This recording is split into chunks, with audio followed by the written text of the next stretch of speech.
I'm Professor Lise, not really a professor, and this is Art 101, not really a class. We're here to go on a deep dive of an idea, an artwork, or a story from the art world that's controversial, inexplicable, or just plain weird.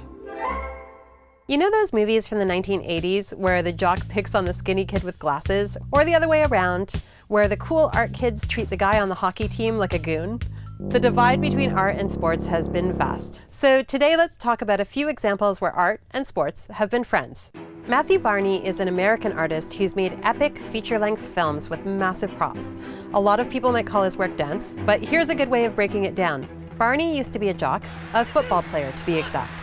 And he made much of his early work, called Drawing Restraint, about the strong connection between the physical exertion needed for athleticism and the creative drive necessary to make an actual mark, whether it's on a canvas or a bedroom wall. In all the different versions of this series, he attached himself to bungee cords or made his studio into a rigorous obstacle course, making it an incredible physical feat just to make a single short line on a surface. Barney was making a comparison between what it takes to be an artist and what it takes to be an athlete. We have this tendency to see athleticism as disciplined and ordered, where art is unrestrained and free. But Barney was making it clear that both are forms of expression that require control and letting yourself go. So that's an example of where an athlete brought his physicality into the art studio. But what about art that simply celebrates sports and tries to close the divide between the two worlds? Terry Marceau, a performance artist from Montreal, takes on many famous people's personas to try to give us a look into their world. And I'm not talking about an impersonation, he becomes them, performing critical moments from their lives and taking on critical elements of their personality. When he did this recently with Wayne Gretzky, he called up not only what was mesmerizing about the young hockey hero, but how his physical genius invigorated everybody around him, particularly Edmonton, the town that grieved his loss to LA and still celebrates him today. This is art about sports, or at least about an athlete, and the symbolic meaning an athlete can have for a town. I'm looking at you, Kawhi. For artist Esma Mahmood, sports became a tool to tell stories of Black identity, and they also become the core for her art.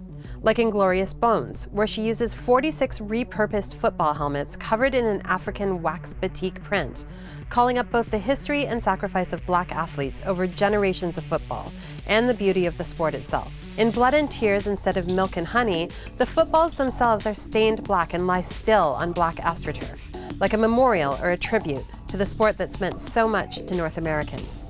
And in One of the Boys, she incorporates basketball jerseys into epic swirling gowns, calling up the inextricable connection between fashion and basketball, while she points to some of the ideas around gender that are always part of the history of sport. Why is there such a divide between the art studio and the football field? Here's an idea.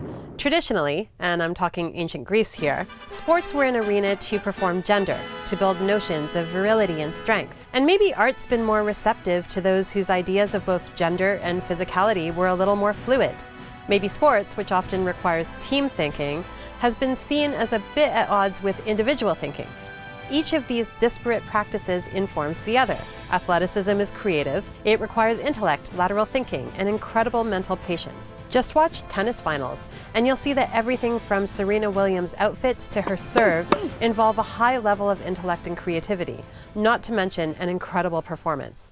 And art, on its side, requires physicality, patience, and drive that rivals anything that happens during practice. Who's someone you can think of that brings art and sport together? Send me a line here at CBC Arts, and together, perhaps we can stop one kid from getting pushed into their locker at lunch, or let another get through the day without being called a meathead. See you next time for more Art 101. And if you're game, get it? Hit like and subscribe to our channel for more Art 101 and all our videos covering stellar artists, and sometimes maybe a sport or two.